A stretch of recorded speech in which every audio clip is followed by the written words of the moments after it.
Okay, so I guess that's our clue to get started as well. Welcome this afternoon to this module of HRU, the Human Resources University. I am Marty Goodson, and I am the manager in the Workforce Development Bureau. And we are here this afternoon to talk about onboarding.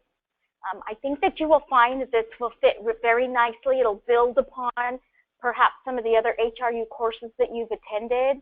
There's one that is the merit-based principles of recruitment and selection. That's what it is, recruitment and selection, and performance management. So we're going to kind of touch upon both of those this afternoon as well, and hopefully reinforce some of the learning that you may have learned if you attended those courses. I'd also like to say that I really feel that this is really in harmony with a lot of recruitment and retention strategies that we should be putting into place. So we all know that we can spend a lot of time, and of course time equates to money, right? Energy and all kinds of other things when we are going through a recruitment. So what do we want to happen when we do actually recruit someone? What do we want to happen? We want to retain them, right? We want them to stay. We don't want to have to go through that process over and over. So some of the tools that we talk about this afternoon, these are the types of tools that we hope do fit nicely in with that retention strategy. So I'm going to use that as a plug for our bureau. A lot of people, I think, just are not aware of one of the services that we have in our bureau, and that is outreach and recruitment services. Some of you may have heard of an outreach and recruitment task force in the past. And that task force, that committee, did some extra things like going out to career fairs, things like that. The task force has, I don't know if we want to say been put on hold, been disbanded, the language you want to use. However, all of the services that were done by that task force are now done in the Workforce Development Bureau. So if you are working on a recruitment, what I want to suggest to you is we don't help you do your 222 packages. We don't do that part. That's still HR. All of that happens in HR. But if you are having a rough time getting a position filled, if you think you need to market a position more than just putting it out on, I think it's called Ecos now, come to us. We have some tools and some things we can help you with. We can look for career fairs that might be coming up in the near future, but not only just, we don't want to go to any career fair, we have to go to the right career fair that fits the needs of what you're looking for. It would make no sense if you need an AGPA for us to go to a law school, for example. We need to, to match those up. In addition, something that we had done in the past and we're starting to do again is to post our jobs on well, the most popular right now in our unit has been Indeed.com. And we're able to post on there with no fee, as long as we link it to the CalHR, Ecos. And we're getting some really good, we've gotten 3 viable candidates for an SSM2 position through that. So reach out to us. I want to do some marketing for us and let you know about services that we do have to offer you. So I also want to welcome those people that are on the webinar. How many do we have? Do you know? 22 people, more than what's sitting here in the room. So for those of you on the webinar, welcome.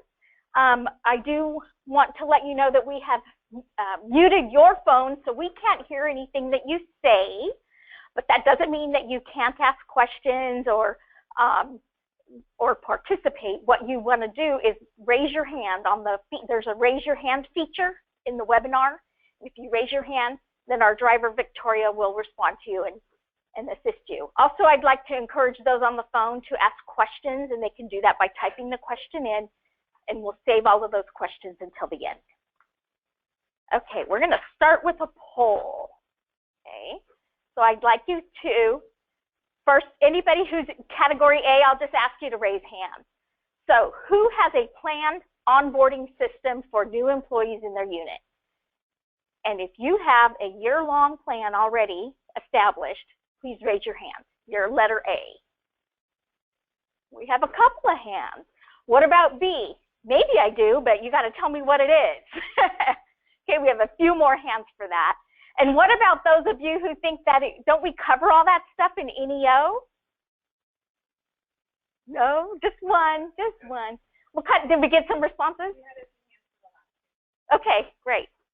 So hopefully today we'll get more of you in that A category.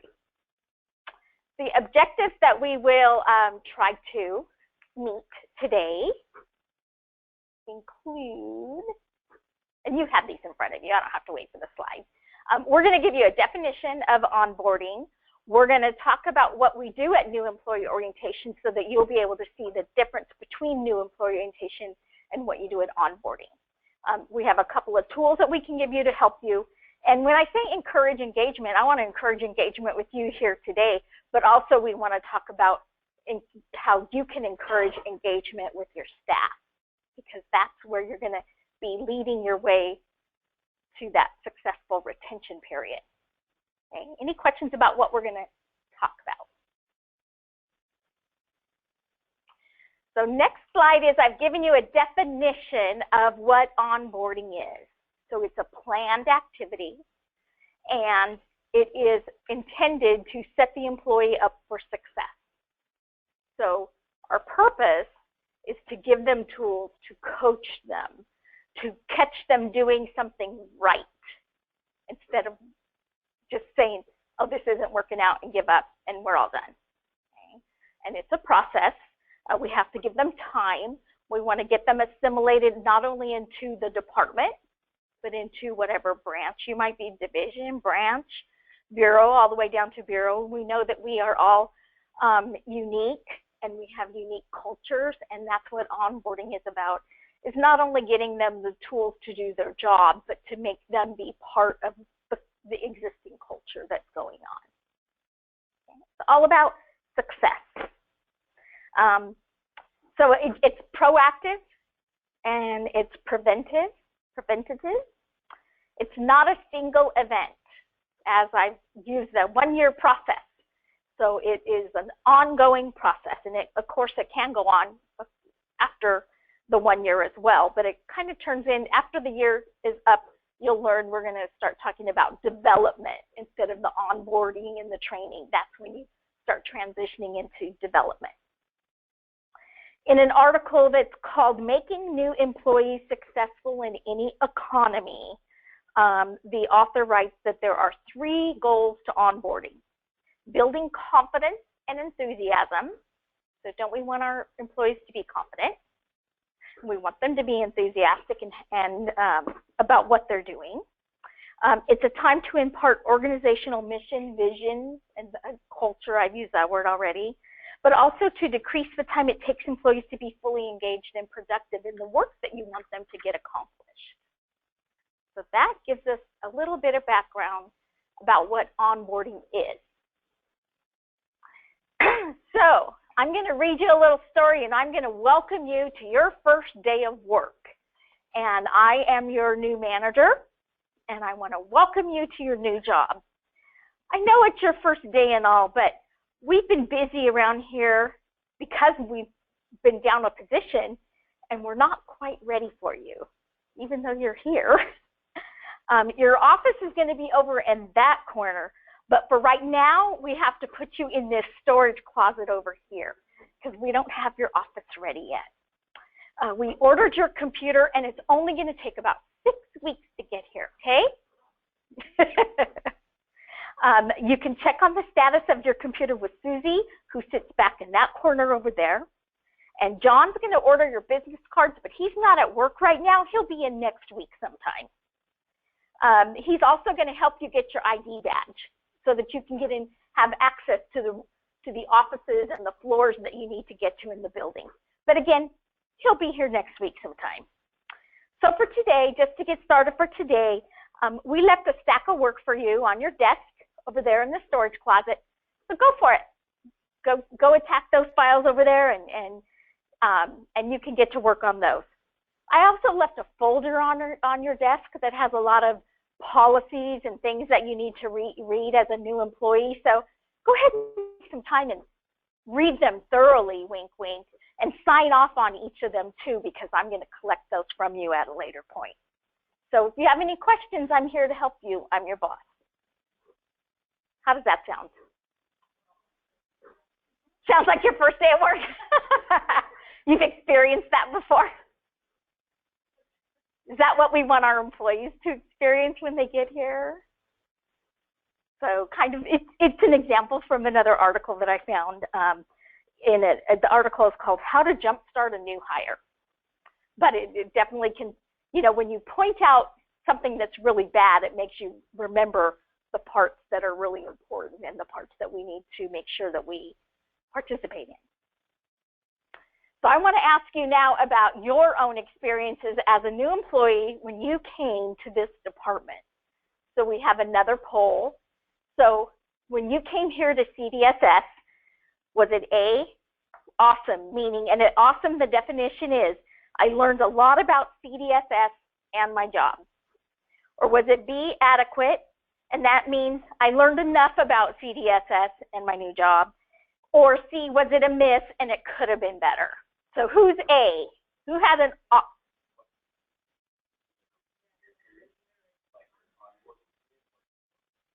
Well, we've defined onboarding as a year, I guess, but let's think about just your first week.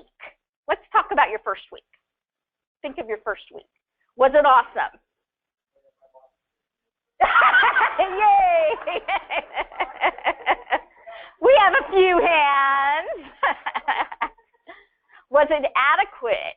Did you get enough information to get started? And we have many more hands there. What about a miss? Did anybody feel that it was kind of a miss? Okay, thank you. I was new here just a couple of years ago, and I guess I would probably vote a miss. And for the most part, because I was also a new state employee, the part that was a miss was the benefits piece. I just didn't feel that I was getting adequate information about benefits. We hope that we've rectified that now, since we are the bureau that's supposed to inform new employees about benefits, and we have a monthly benefits event for new employees to hear about benefits. Yay. JP does it. What kind of phone surveys did we get? So adequate, okay. But wouldn't it be nice to have a lot more up there and awesome? Would be nice. Okay. We're going to help make it get there. So let's travel through what should be happening as when we hire, when we've done all that recruitment process, we've gone through the interviewing, gone through whatever the reference checking and all the HR stuff that we have to go through, and we finally have this new person standing before us in our office. So actually, before they even get here, what are some of the things that you're going to do? We've defined some here, but I'd like to hear from you. What are some things that you're going to do before your employee even starts? Clean the office. Did you hear that? That's a good one.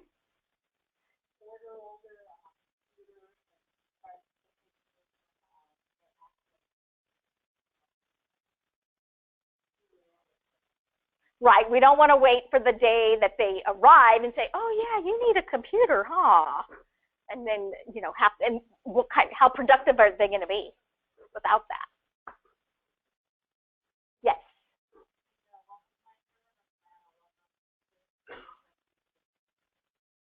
Okay, did you hear that? A party. That's what I call it. A welcome party. And I tell you, when the first day that I got here and there was a welcome party, I thought, they love me already. And then I found out they do it for everyone, but it's okay. Anything else? What kinds of things are you doing for employees before they even show up? Do I see a hand back there? Before they show up. Right.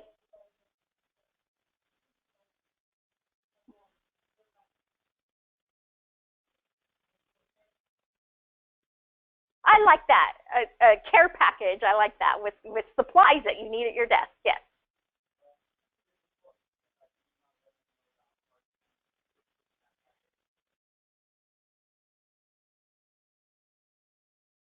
Yes. So emailing is my favorite way of communicating, I guess.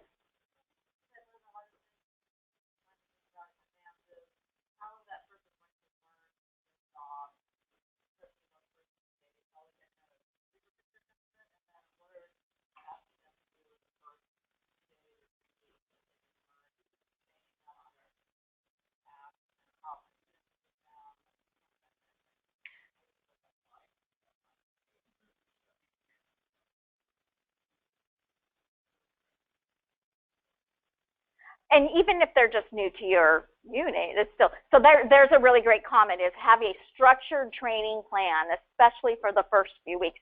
And that structure may include who's going to actually be training them. Are they here? Are they available? Do they have other things going on? Those are the types of things that it does take a lot of foresight. We have to think ahead and to help them have their best experience.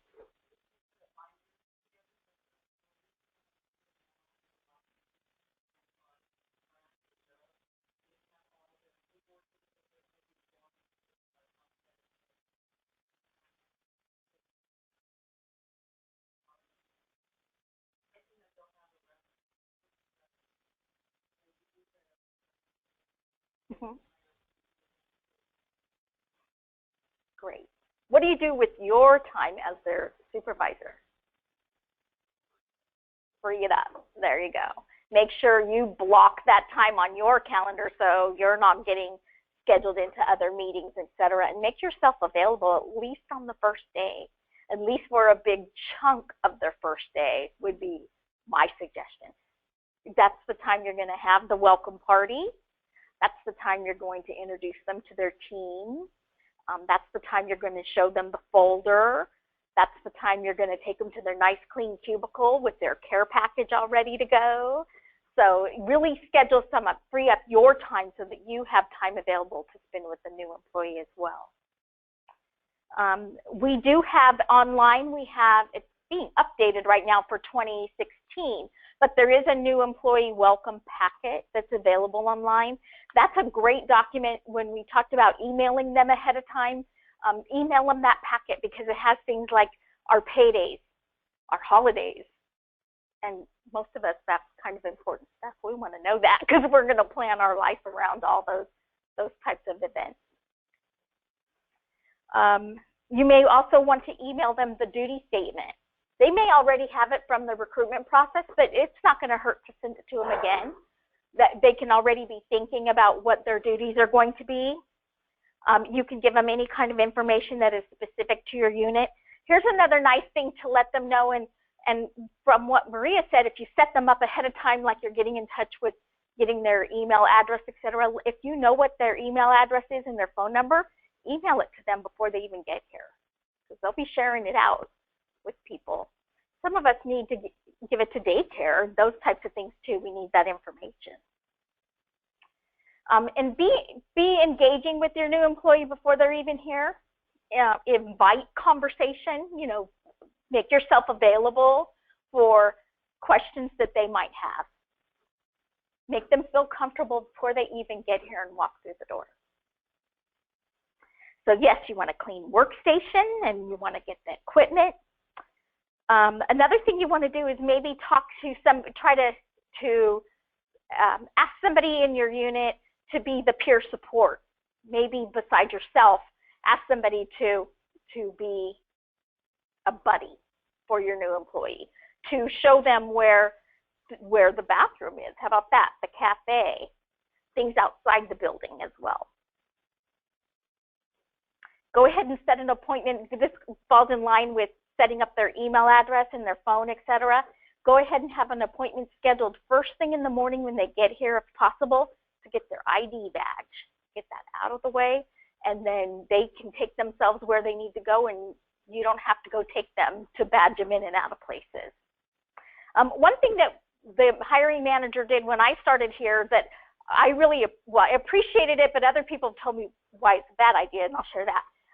She asked us to come in at 9 o'clock instead of 8 o'clock. And it was really, as a hiring manager, I do that as well. It gives me that 1 hour to make sure I have my folder ready for them, to make sure we're ready with the welcome party, just to make sure I have all my ducks in a row so that I'm not rushed through. So I've already had my cup of coffee, my first cup of coffee before they get here. And I thought that worked out. As a hiring manager, I really like that. The negative side that one of the new employees pointed out to me at one time was, but it's so hard to park if you come late. So keep that in mind too. And they can sure come hang out in the cafe for an hour, before. So, but that's just another thing you can think about. So now we're at our first day. So what does human resources do for us with new employees on the first day, hopefully? Well, human resources usually has documents that they want the new employee to sign, and we have documents we want the new employee to sign. And a lot of times there's crossover, so you can check those and try not to have duplication. But usually HR, especially if it's benefits, things like that, there's some documents that your new employee may need to go up to the 15th floor and meet with HR to sign some documents up there. But the manager, our role, we've already been talking about it. Schedule your own time, have them come in a little later, have everything ready for them. If you haven't already emailed them, for example, the duty statement, now's the time to give them the duty statement. And go over the new employee checklist. It's a form it's PS 370, if you remember form numbers. Talk about the mission of the department, but your unit may have a mission, and your unit may have goals. And this is a great time to start introducing those on the first day that they're here. So I'm now going to shortly, we only schedule new employee orientation in the department once every quarter. And this document, what you see up on the screen is on the intranet. That's where I found it. But JP Sabalet is our training officer that actually coordinates and conducts new employee orientation. So I'm going to have him come up just for a minute and tell you what goes on at orientation so that you can see the difference between orientation and onboarding. Thank you, Marty. Appreciate it. So when I first found out that we were doing this onboarding class for HRU, I got particularly excited because so many times I do the new employee orientation, and after the orientation, I get emails from participants and from their managers saying, all you guys did was talk about the department and stuff available to the staff. They don't know information like when to get here. They didn't learn detailed information about parking, blah, blah, blah. My response is always, well, yeah, that's the whole point. As a new employee orientation, our role is to really introduce them to the department as a whole. You guys get the opportunity to mold these folks over the course of a year into the positions that they've signed up for. You're going to be telling them what to do on a daily basis, all the things that they need to know for their particular job. We get to introduce them to all of the other wonderful things that we do as a department. And we think it's very, very important for everyone that walks through these doors and works here to know that there's not just that one role that goes on here at the department is what they're doing. We do so many things, and we touch, I think it's literally like 1 in 4 people throughout the state. And learning about the different programs and services we have available gives them the opportunity to possibly educate other people that they come into contact to about what we do. So I just think it's really important. If you guys are wondering if it's necessary to send them to it, I think it's absolutely necessary. It's the one opportunity we get as a department to do the rah-rah, just kind of get them excited about where they work. Not to say that you guys don't do that. I'm sure you all do. But up here it says, some of the differences, one of the things here says it's a one-day class. Actually, the new employee orientation is really only about 3 hours, but it's packed full of information for the staff. It starts off with an introduction, usually 15 to 20 minutes from Pat Leary or Pete Cervenka. They come up and do the initial, if you can call it, pump you up for the staff and just kind of put faces to names and stuff like that. But they usually give a really good introduction as, what we do as a whole. And then we have a group of about 7 deputy directors that come up and talk about each of their respective programs.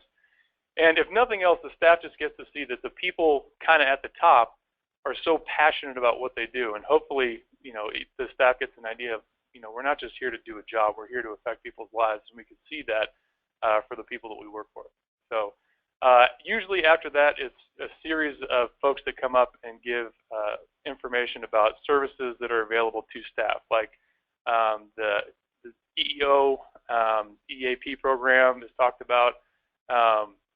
Business services, Kyle Weber comes up here and gives his half-hour spiel and tries to tell a series of unsuccessful jokes. But But yeah, so it's basically a day to give information to staff. So absolutely, if you're hesitant about sending them out, even if you may be at a distant office, please, I encourage you to send them up here because it's a very valuable day. Do we have any questions about new employee orientation? Yes. I agree.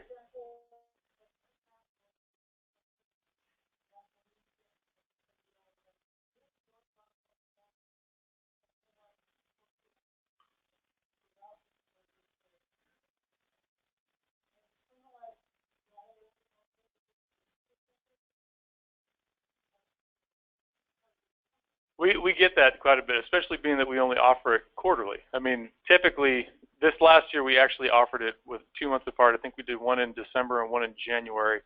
But it's a program that we've been trying to evolve over time. And we actually had a series of ideas to potentially offer them as often as monthly. But now we've had some staff changes higher up that are kind of halting us from doing that. But it is definitely in the works because we recognize that as something that we hear about on a regular basis.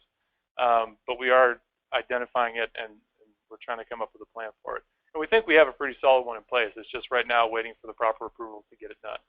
So hopefully, I'm hoping by the end of this year, we'll definitely have another series going on. But for right now, sadly, the next one is coming up in June. Yeah. So sorry about that. Part of it's getting the room, too. Yeah. Yeah. So this was the other issue. We actually tried to schedule one in March, and I started calling in December for dates in March, and every single day was booked up. Well, not every single day. There were two Fridays available, but we never want to have it on a Friday because travel and all that, folks coming out of town, just doesn't work. So sadly, right now it's in June, and we'll get it going. Yes.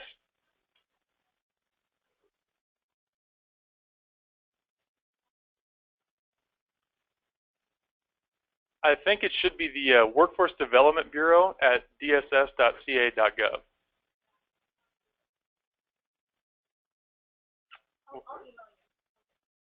Okay, sorry about that. But so typically for an internal training, previously we were filling out the 573. It's no longer required at this point. So what we're doing is just we ask that you send an email to Workforce Development Bureau at dss.ca.gov. We have a capacity of, I think, 65 to 68, something like that. So when we reach capacity, we'll start a wait list and go from there. I think that should be about it. Do we have any other questions? Yes. Sure.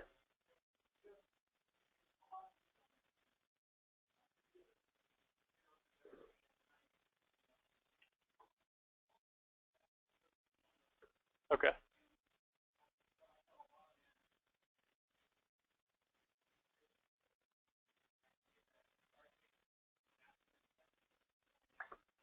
Mm-hmm.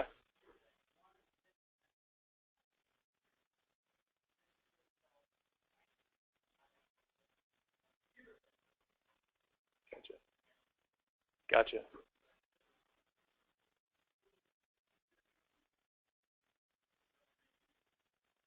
That's helpful information. Thank you. Okay. Excellent. And it's always interesting too when we do these NEOs because we get people that have been here for 2-3 months and they're the few people usually that have questions for Pat and Pete because they know who they are. But then we get the very new employee who comes up to me and says, I don't even have a computer set up. So what do I do? Who do I talk to? So all useful information. Thank you. Any other questions? All right, I'll pass it back to Marty. So our little chart that we have up here clearly shows that NEO focuses on the department, as JP said, but onboarding is focused on the employee. And so you can see those different things. It's the NEO is about a half day. Onboarding we consider a whole year process. So it's quite different actually. So let's look at the first week that we have. We talked about the first day. Let's look at the first week that we have a new person in our office. So we need to be introducing them to their surroundings and their office culture. What do you think that we mean by their surroundings? Take them on a tour, and what types of things do you want to point out on that tour? Pardon? Other humans, they won't be alone.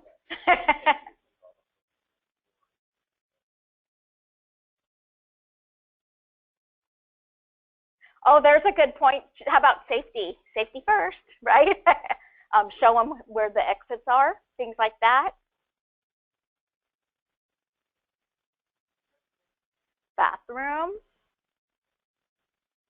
Break rooms, we do have a few. Right, show them how to get there. Have all of you ever been to the penthouse on this floor? How about why don't you take them and show them that way and then test them later and see if they can remember how do you get there from. That can be, you get up here and go over, and then you go up, and then you go over, and you go up, and you go over. So those types of things that are pretty unique. So those are some of the surrounding things.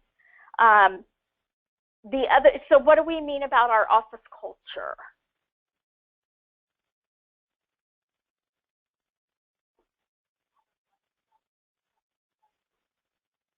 Hear that? Water club, coffee club, invite them to participate if they like to participate, and let them know how it works, how they're going to pay. They bring donuts, the new employee. That's our culture.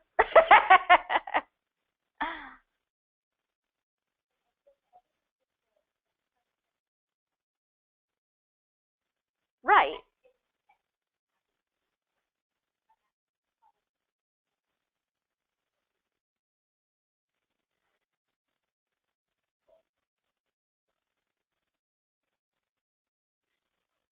There you go. Any regular standing meetings that you have scheduled that they'll be expected to participate in, they can go ahead and get them on their calendars.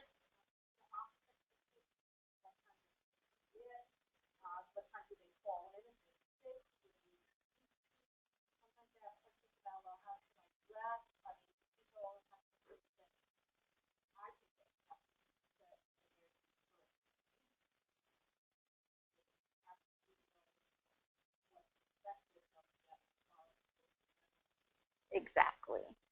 And I think we're all different on what our own expectations are as managers. For example, how we want them to call in sick. So I actually really prefer that my staff now all have cell phones, and I do, and we all communicate that way. And so they can text me. I let them know it's okay to text me. My opinion is that's no different than me coming to work and having voicemail that I've got to listen to and find out. But that way already I'm on the train on the way to work, and I'm already planning, okay, what do I need to shift around because so-and-so isn't going to be here, or what's going to be different. So it kind of gives me a heads up.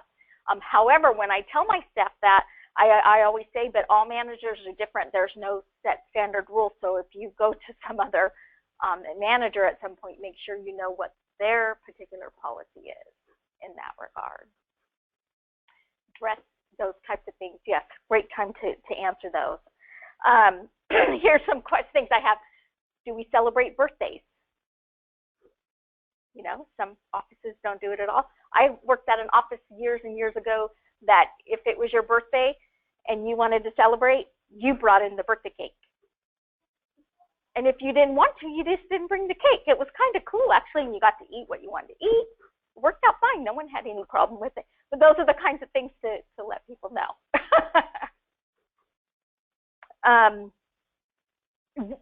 What I did when I first came on my first day and we had our welcome party, I wanted to find out unique things about the staff. You know, what's your hobbies? Start connecting with people in those ways as well. Contacts, you know, phone numbers. Those are good things that people are going to need to know. How to get to, if I need training, what am I going to do? So here's another plug for our bureau.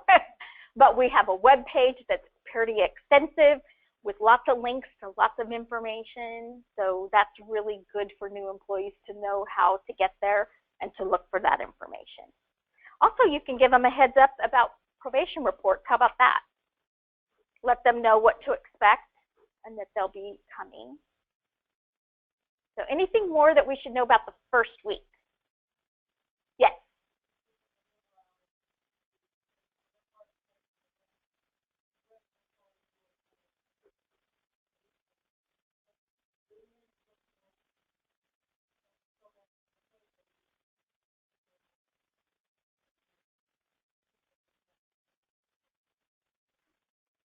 That's perfect. Perfect.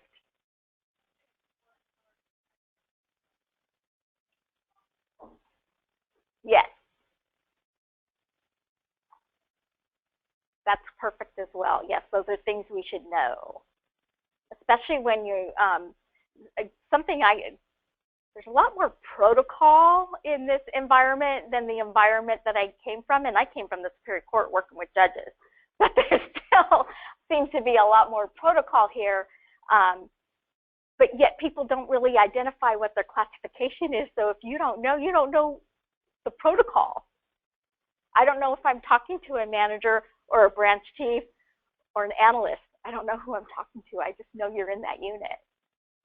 So, just be good all the time, I'm sure, but but those are some things that can be helpful. The org chart can be helpful for that. Okay. Yes. If someone has a question, or I could just go up to the microphone also. Our folks online. They're complaining. Use the microphone. Yeah. So if you raise your hand, JP will let you talk on the microphone. Okay, so let's move on now. We talked about first day, first week. So let's go to the first month. And what are we going to be adding for the first month? We're going to be talking about work assignments. So they're already going to be working within the first month, but you're going to be building on the work that you are assigning to your new person, probably. Here's something that was suggested to me, and I really like this part. Have your new employee interview their team members. And I tell them they make the questions, they ask whatever they want to ask, and I want them to interview me as well.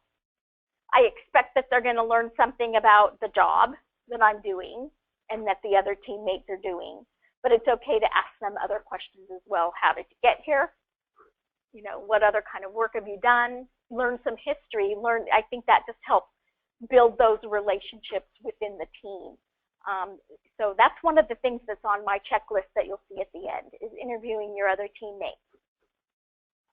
Researching program areas. So that kind of ties in with what we heard about introducing them to their counterpart from the program areas.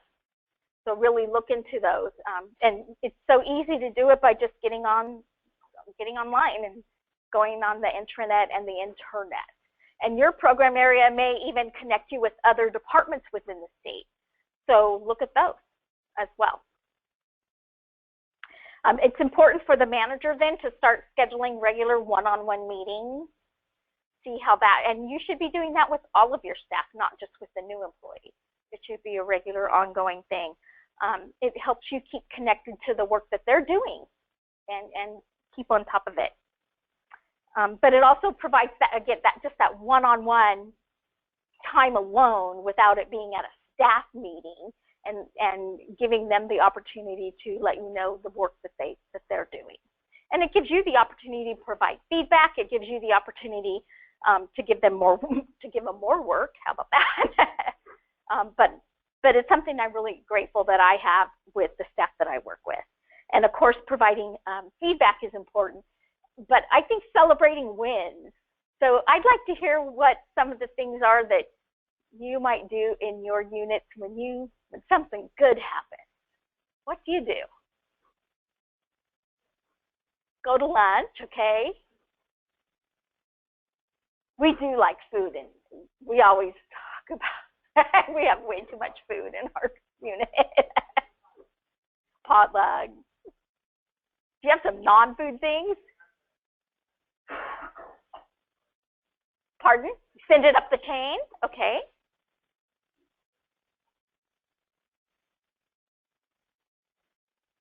Something good's going on. So here's one thing we do in our office. We have a cowbell we ring. And we haven't really used it too much lately, so somebody brought it up and we thought of a win that we had, and we were able to ring the cowbell. And just this week, one of our teammates brought in a button that she put on the table at the entrance of the unit, and it says easy on the button, but when you push it, it says, that was easy. So I know this morning I popped it when I walked into the office thinking, that was easy getting here today. But any of those kind of little tiny fun things that you can do that don't even cost money necessarily, and that doesn't have to involve food, emails are fabulous, especially as it goes up higher. Make sure you print it out and put it in your own drop file. Okay. Positive emails. We started employee recognition, employee of the month with certificates and gift cards and bring breakfast for all of our staff. Awesome. Yeah.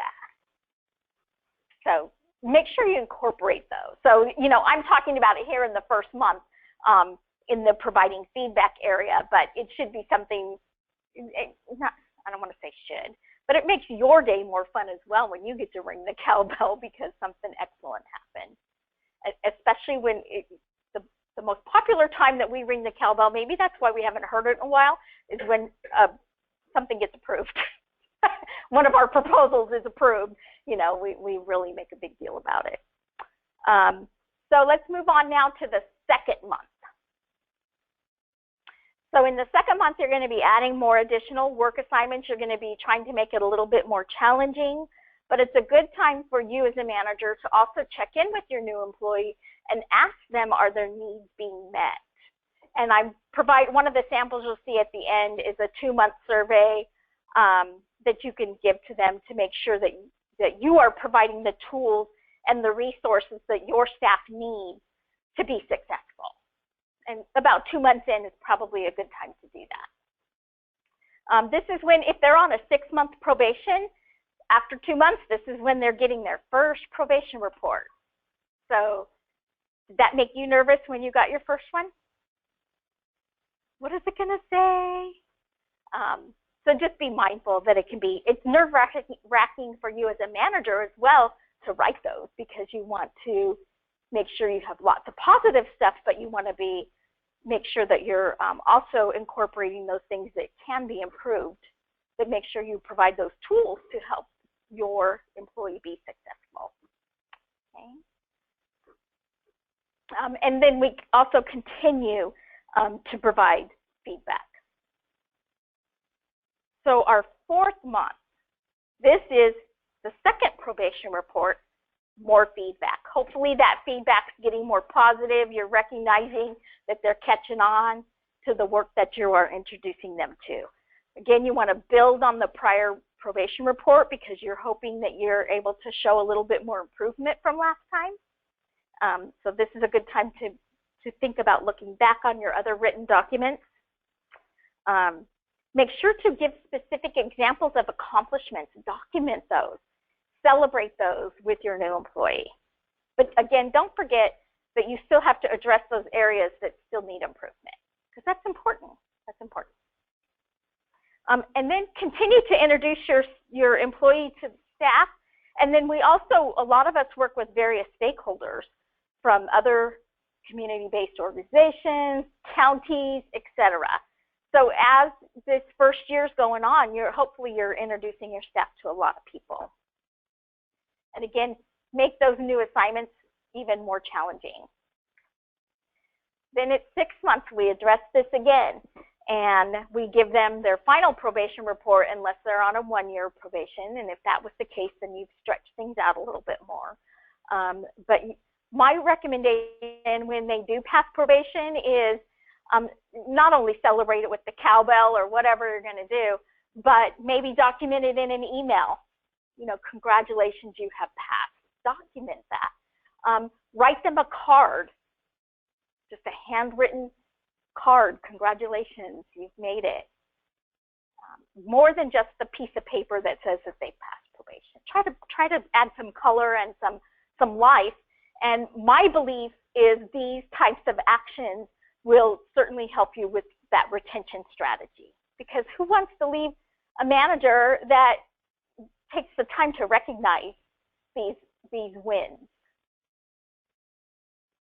So here's a win we had recently in our bureau. I called it a win for all of us.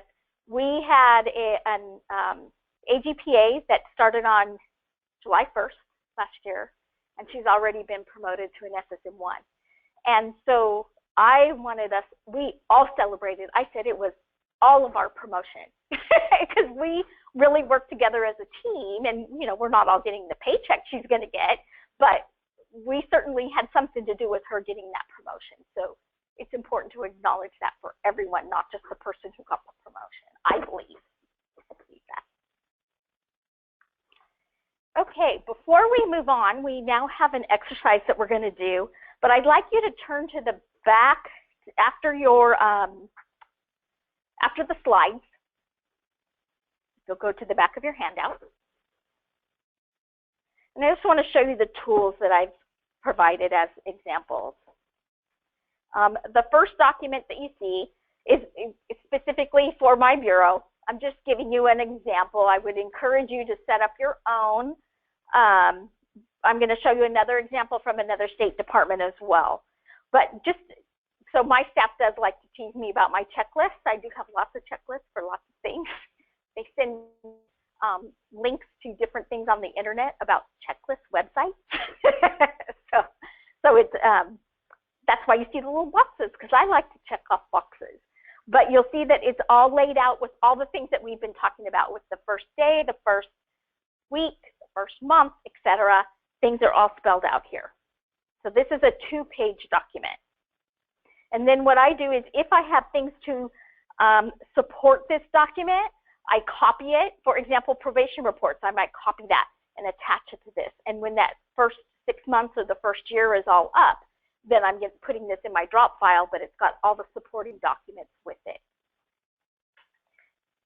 The next document you'll see is that 2-month questionnaire. This is a check-in period that should be pretty important to find out if your new person's needs are being met and to find out if there are additional tools and resources that you can provide to them as their manager.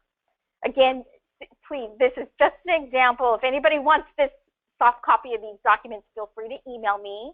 My contact information is on the front of your handout, and I'll be glad to send them to you. But they're not department documents. They're just my documents. But the last one that I have here, I found on CalHR's website, and I actually like it better than mine, so I need to think of how to incorporate it for our next person. And I believe it's from Caltech.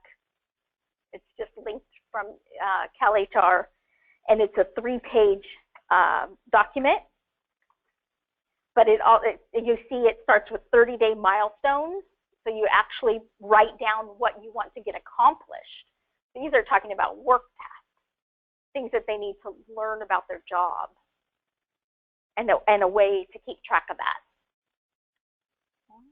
And then lastly, I've given you some resources that I used to put the class together. But we are going to now break up into 10 groups. We're going to be talking about the 10 commandments of onboarding. And before we go over those, what I'm going to do is I'm going to assign one of the commandments to each of the 10 groups. I would like you to discuss what that commandment means. What would that look like if I was following that commandment? In addition, I want to encourage you, what would it look like if I wasn't following that commandment? Because that could kind of be more fun. But we want to know the right thing as well. So I'm going to give you a few minutes to work on that as groups, and then I'll be calling on each of you to talk about each of those 10 commitments. So we have, I think, count the tables. 1, 2, 3, 4, 5, 6, 7. So we need 10 tables. So you guys can maybe go over here in the middle. Okay, why don't you turn around here, turn around there, and I'll give some more instruction as I'm passing these out, just so that we get 10 groups. And for those of you on the phone, you can see what those 10 commandments are. You can still hear me.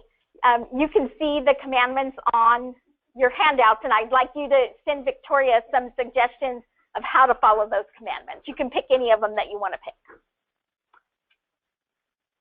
So there's 1, 2, 3, 4. I'll put you guys, people together if I need to. 6, 7, 8. You want to be a group.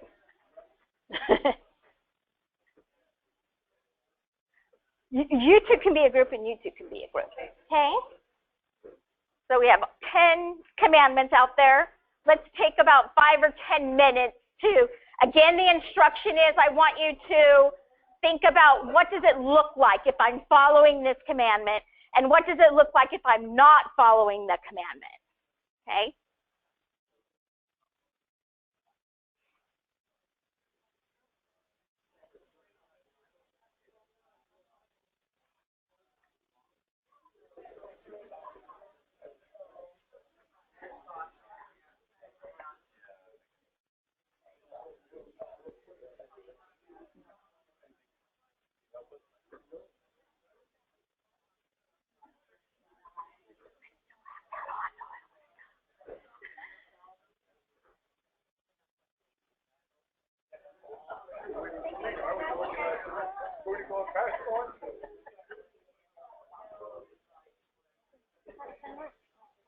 Huh?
This is where you'll be able to, because I've made a call on all 10 groups, so you'll be able to use that.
Does anybody need more time? Are you guys ready to share out?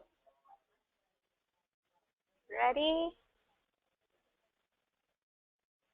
Okay, let's go to number 1, and I think they're kind of in order here.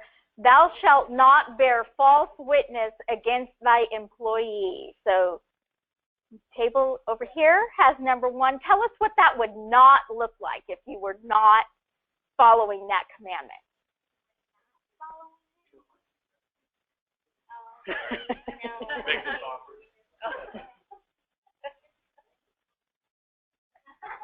Yes, we were just talking about this, all of us. So first, I'd like to point out that this seemed to be the most difficult of the 10 commandments to talk about. Okay. But we interpret it as meaning that you should be authentic with your new staff, both in being honest with them with feedback. Don't talk about them negatively behind their back. Don't tell them they're doing a great job when there are actually 3 things you wish they would do differently just because you're not comfortable having a conversation that seems a little bit, conflictual or whatever. Don't make assumptions about who they are as people or as workers. Find out from them. Let them be their real people, their real selves to you. What was the example that you had? For not bearing false witness against them, not speaking to other supervisors about performance problems they might have that you haven't communicated to them. So, and on the same lines, what we say about being authentic with them and making sure communicating how they're doing. Good. And what could happen if you were not authentic and if you were talking behind their back and not sharing, not giving genuine feedback? What could some of the results be?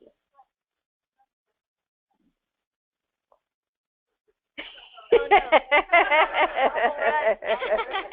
Yeah, I think when you are not genuine with a person, you don't develop that trust. Exactly. And I think that's so that you are able to tell them when things are not working, that they will trust you when you tell them things are not working.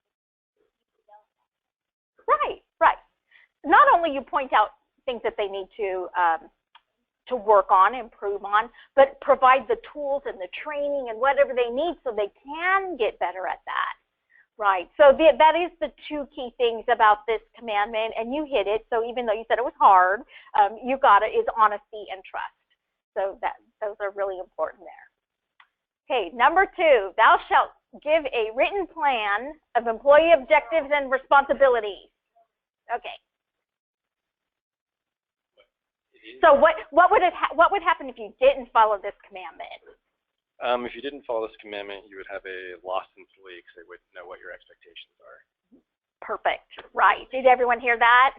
Okay. And you probably did not retain them. Because they don't know what the expectations are and they're not meeting them, but you haven't told them what they are. So, right. So what kinds of things can be the written plan? I mean, it says objectives, responsibilities, but what might we call those documents? Well, we really like the duty statement and taking the duty statement and actually piecing it out into your 30, 60, 90-day objectives plan. There you go. To make sure that they're actually touching on every single part of the duty statement by the time those 90 days are done. So they do have a clear understanding of how all of the stuff that's on the duty statement actually relates to all of their technical job requirements they might have. Nancy also had a really good memo that they have all new employees look at that kind of goes over the basics of what they expected of all employees. So I think that's also a really good addition to the duty statement, just kind of the basics of what they expect when it comes to a new employee in their particular area. So the expectations could include things we talked about earlier, like when to call or where to call when you're sick, how to dress when you come to work, if it's something that needs to be addressed. Those types of things could be a supplemental document. It's interesting too, because I give it verbally. If I'm giving it in writing, that means it's a formal document that's going to go somewhere. Well, and they have to sign it and date it also. And therefore, you need it if there's going to be a problem. Right. But as far Yes. as going on, Right. with your work, Right. Yeah, but we like having that written so that we can come back and say, okay, so if there is a problem, then remember that was on our employee expectation memo. Right. And that you signed. Exactly. So. And how many of you have experienced having some kind of expectation document like this, sharing it, discussing it with your staff, having them sign it, you're both aware of it, and never having to touch it again? I think if you'd actually take the time to do that, it's preventive.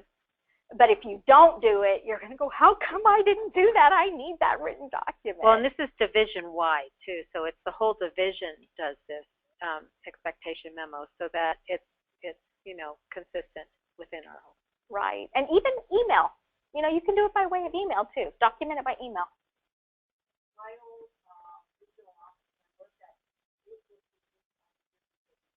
Oh, okay.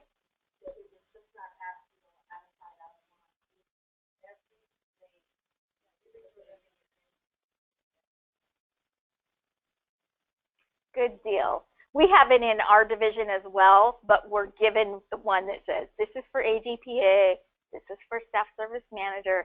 So we're given the one that applies to by their classification. I'd kind of like to be able to tweak it a little bit, personalize it a little bit, but it still exists. Again, the point I like to make is I think it's actually a preventive measure. It's one of those things, if you take the time to do it up front, you probably never have to go back to it again. If you don't do it, you're going to regret it. Okay. So with commandment number 2, again, it helps with diminishing confusion about job functions and opening the door it opens a dialogue, opens up a dialogue for discussion. Before we go on to number 3, I want to see if there's any comments on these 2 commandments from the webinar. No. Okay. And a reminder for those of you on the webinar, feel free to send your comments to the moderator and she can share them out as we go along. So number 3 is, thou shalt give thy employee thy undivided attention. Who has number 3? We talked about it. We basically said that if you're not giving the employee the attention when they come to you with a question or a concern, you're busy doing emails, not paying attention to them, you're going to get employees who are not going to trust you as a supervisor or manager. They're not going to come to you when they have concerns or problems. They're going to go find someone else to talk to, and you're going to, again, not retain that employee for very long. Right. Good valid point. And then again, I like to point out that really make some time for them, really block off some time for that first day and really try to give them a lot of attention on that first day.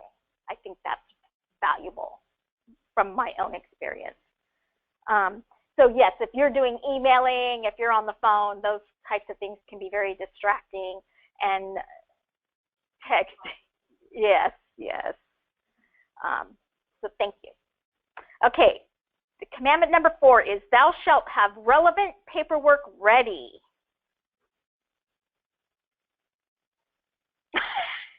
What would it look like if you didn't have that paperwork ready? Well, like worst case scenario would be like that person would just not get a paycheck or something, and you're like, oh yeah, I was supposed to fill that one. But yeah, I mean, basically we were just saying, the easiest way to do that would be to have a folder ready, maybe have a checklist like you were talking about, with all the papers that you need to have them sign and turn into the appropriate people. So exactly, have that already right there from the get-go. Even more, yes, our paycheck's important, but what about our benefits and all those types of things? What if I end up in the emergency room and I find out, oh, I wasn't covered? Just because it probably can be corrected. It probably can. But I bet everyone in this room has had that experience that it's a real royal pain to get that corrected. So try to think of those things ahead of time and really be prepared. Okay, we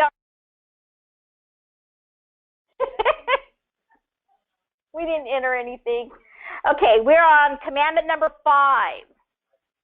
Thou shalt introduce thy employee to thy neighbors. So as far as what not doing that would look like or what would happen if we didn't do that is concerned, the employee that isn't introduced to her neighbors is going to have a harder time doing her job because she's not going to know who the subject matter experts are in her area. She's not going to know the roles people play. She's not going to be able to build that network of relationships that's important for her to get her work done. Whether that's a network of relationships with the people in her unit or a network of relationships that goes beyond that and includes people in other branches or other divisions. Right.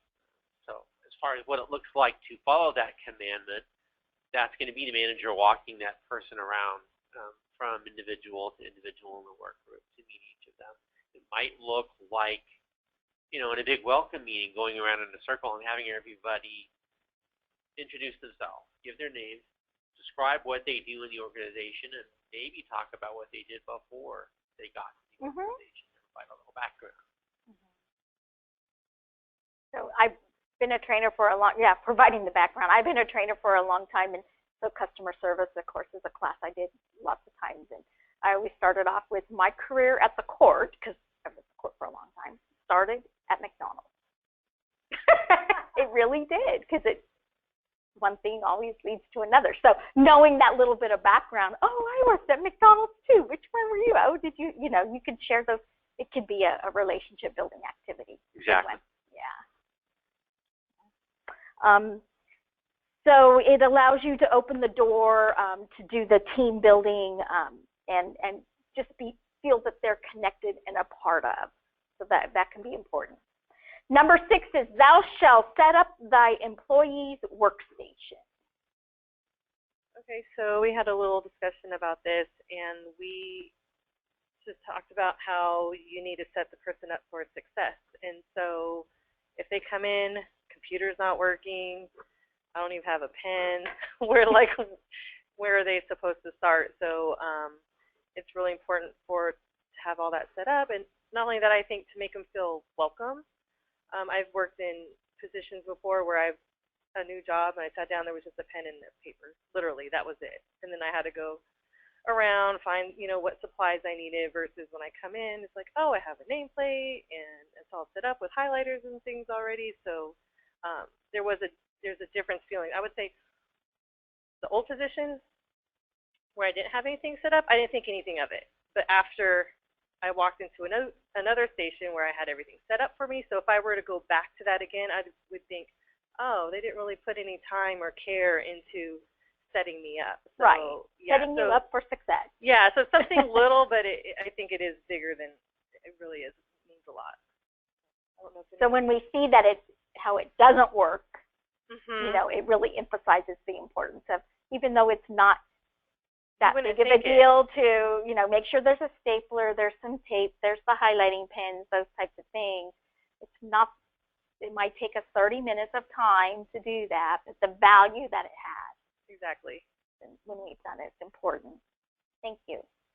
Number 7 is thou shalt schedule one-on-one time. Yeah, hi. So actually, if you look at the anti-number 7, if you don't do it, then perhaps 2, 3, and 4 would go missed, because in our branch, in our division, we do 2, 3, and 4 in 7. We have that initial one-on-one when our employee comes on board, after greeting staff and having a stand-up like Tom just mentioned and welcoming them. Then we have a one-on-one and we go over those expectations. And we talk about how things work and these T's that need to be crossed and I's that need to be dotted. So we discuss those things. And after we do that initially, they're regularly scheduled, at least for my staff and in my bureau, so that folks know where they stand, and we communicate often and give more of our individual one-on-one time to them so they get good feedback on how they're doing. And they can ask questions that they might not feel confident about asking in a larger staff setting. Right. Because they're new. And one of the staff that I recently hired came from county service, but in social services. So that was helpful, but the state does things different than the county. It goes without saying, you know that. I know that. Some of the things are the same, a lot of the things are different. So let me see if Ellen has anything to add. Not really much. I feel like the one-on-one time, though, is a good chance for the employee to let you know, hey, I'm kind of struggling with this. Obviously you don't want them that in front of everybody. And it's just a chance to get to know each other, you know, on a more personal level. Mm-hmm. So they're very important.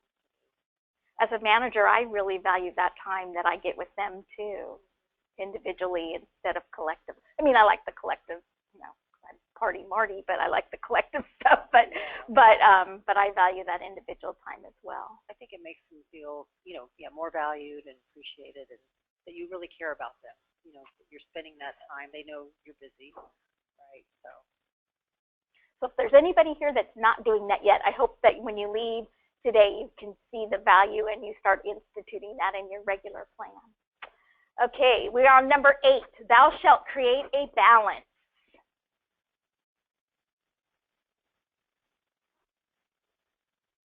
We had thou shalt create balance. Our first good looking balance would be work-life balance and not overloading the employee with too much work so they are working overtime or weekends. Our second good look would be distribution among their other employees and not giving one person a huge workload and others not enough. 3 would be a variety of things to do, not just all the mundane work that no one else wants to do. A new employee comes on board and, oh, good, we'll give them that because nobody else wants to do that. Yeah. So mix it up. 4, a balance of what needs to be done and what they like to do. Ask them what their preference would be. Of course, they can't always do what they exactly want to do. I mean, things need to get done that nobody wants to do, so there has to be a balance there. 5 hours. Make sure their schedules are balanced, not just their own work load, but among the peers so that you're scheduling throughout the day, your office hours are equally distributed. And enough training, a balance of training so that they can be successful at doing their job. What it would not look like would be getting the jobs that no one else wants to do. Some people getting more time off than others, or maybe privileges. Oh, you know, they get to work from home. I don't get to work from home. Managers making all the decisions, balance it so that they can have an input. Too much work to handle. That would not be good. Balance that. Not enough direction. Give them balance so that they can get their job done. And meetings. Too many meetings. Balance that. Exactly. Yeah. That's the little note I have on here is don't make it just all meetings. Vary the day. And if I could just add to that real quick too, if you don't really have a balance among the employees, it could result in actions against the managers, which nobody wants to have to address in the future. So balancing that so the employees are really so there's added value to your employee for making sure they're balanced, but you're also protecting yourself in that in that same act. It's important. Thank you. Number 9 is thou shalt clarify the company culture. Okay, so what we came up with we kind of already talked about was introducing them and letting them know about, you know, the emergency exits, where the restroom is, the dress code possibly, also standing meetings, the water club, the coffee club, the whole thing about calling in, what the expectations are. And then we also talked about navigating the intranet. I think it's a big thing. It can be pretty confusing for some. Looking, you know, CDSS organizations, finding out, you know, different divisions, trying to find different people, and showing them how that actually works is, I think, a big thing. I agree. That can be challenging. Yeah, it still is, and I've been here for a long time. So I think that in the organizational structure, how that all works. And, you know, I think, and if we don't do this, then, you know, again, the new staff would be lost. I know there's been some people that have worked in, you know, our unit or on our floor, have been there for a month or so and didn't even know we had a water club or didn't know how to join it. you know, and so that's always you know, you know, again, it's just they're confused on what to do, or you know, they go and try to get water from the water jug, and someone yells at them, or hey, you didn't pay. yeah, exactly. Your name's not That's on the embarrassing. list. So, anyways, you have so, to be a member. So, yeah, that's what we came up with. Thank you. And number 10 is thou shalt think beyond the first few days.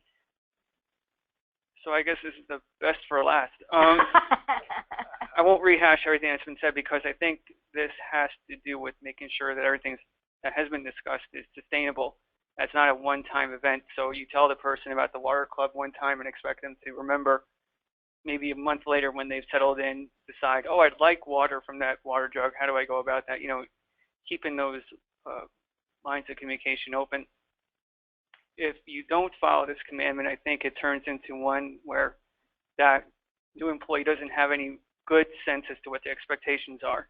You know, beyond just, okay, I show up to work, I do X, Y, and Z, and then I go home and repeat the next day. What's my role within the organization, the team, the division, the branch, etc. And then I also think the new person's teammates might not know really where that person fits in. They may get the projects or the work that no one else wants, but making sure that everyone else within the immediate team is on board with the new person to try to build that team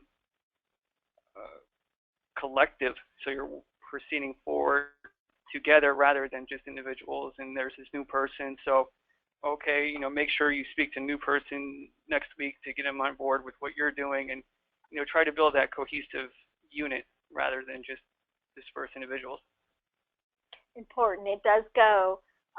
It goes on forever, right? We want to retain. We're back to that retention word there. The strategy of retention and trying to do the right thing. Okay. And a year later, now we're out a whole year later. So the onboarding process should last.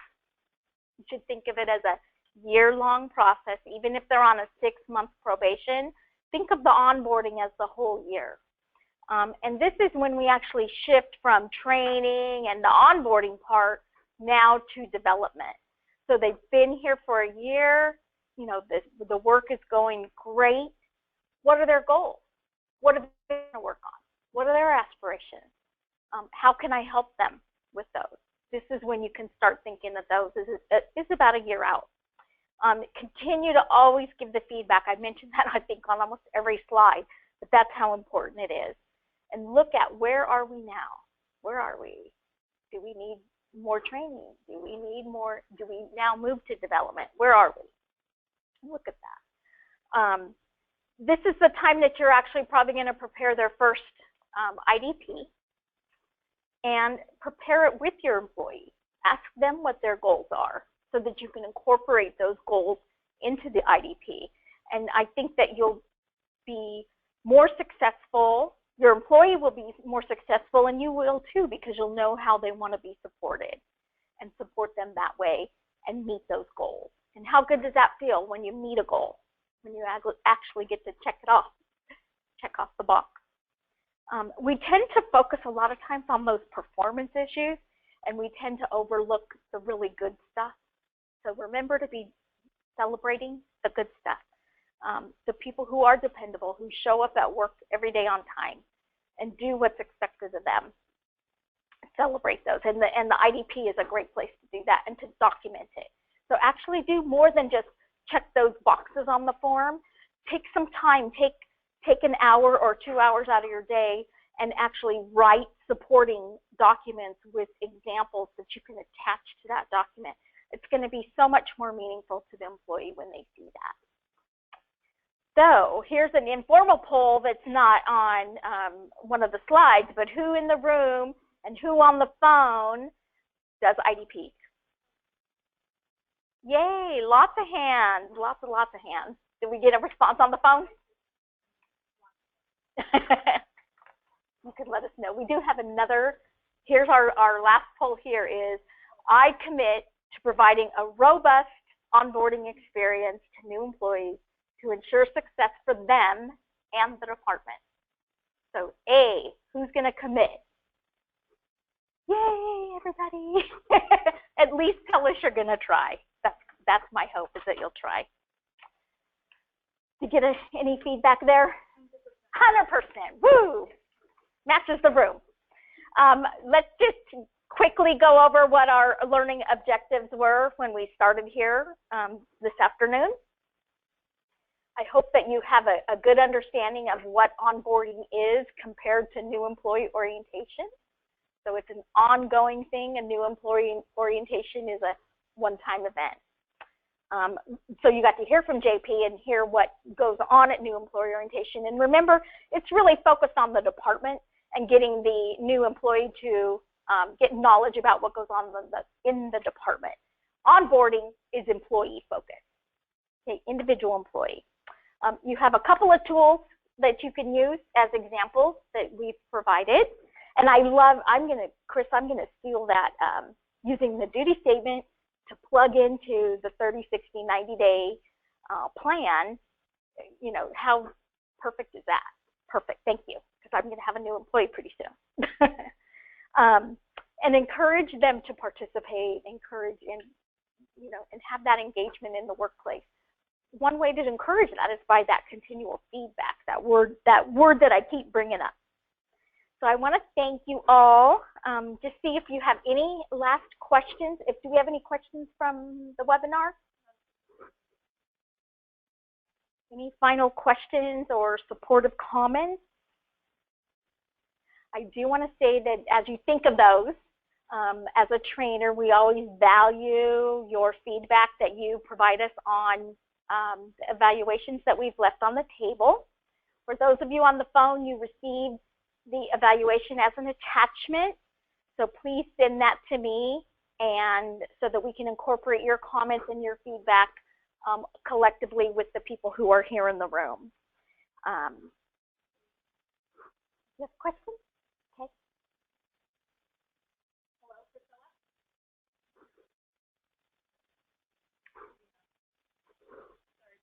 Red smell or whatever. I'm home. Just like home. Stay home. Food Johnny. No mean putting the backpack in. And that's the reasonable cause, because we got a call today. Any closing parting words, comments? Hope you got a couple of ideas. I bet you've heard a lot of these before, but I hope that we were able to introduce or at least reinforce some of the good stuff that you can do to help retain your employees. Thank you.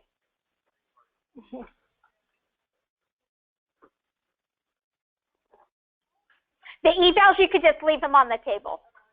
We'll collect them.